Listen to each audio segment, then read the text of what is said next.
Joseph, c'est l'histoire d'un jeune homme vendu par ses frères. Né à Sichem, il est le fils favori de Jacob, ce qui provoque la jalousie de ses frères. Un jour, Jacob lui offre une belle tunique, ce qui accentue encore plus cette jalousie. Ses frères, excédés, complotent contre lui et décident de le jeter dans un puits. Plus tard, ils le vendent à des marchands ismaélites en direction de l'Égypte. En Égypte, Joseph est acheté par Potiphar, un haut fonctionnaire. Grâce à sa sagesse et à son charisme, il gagne rapidement la confiance de Potiphar et devient son intendant. Toutefois, les choses tournent mal quand la femme de Potiphar, attirée par lui, tente de le séduire. Joseph refuse ses avances, mais elle, vexée, l'accuse de tentative de viol. Joseph est jeté en prison. En prison, Joseph ne se décourage pas.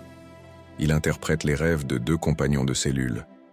L'un d'eux, le chef des échansons, est restauré à sa position tandis que l'autre est exécuté. Avant de quitter la prison, Joseph demande au chef des échansons de plaider sa cause auprès du pharaon, mais celui-ci oublie Joseph pendant 2 ans. Finalement, le pharaon fait un rêve troublant, et c'est alors que le chef des échansons se souvient de Joseph.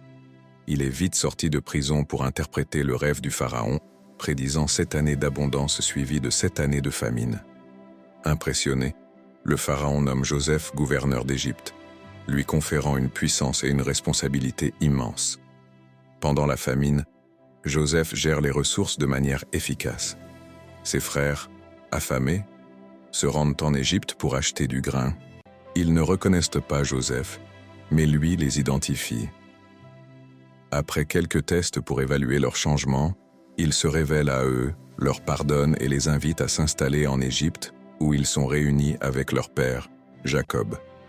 Joseph, un homme de foi et de résilience, laisse un héritage puissant qui transcende les générations. Il vécut une vie pleine de sagesse et de blessures, mais sa capacité à pardonner marqua son existence. Joseph passe les dernières années de sa vie en Égypte, où il s'épanouit et voit ses enfants grandir.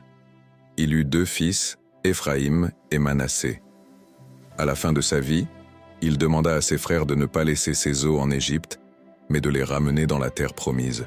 Après avoir vécu 110 ans, Joseph mourut, laissant derrière lui un héritage de foi et de résilience.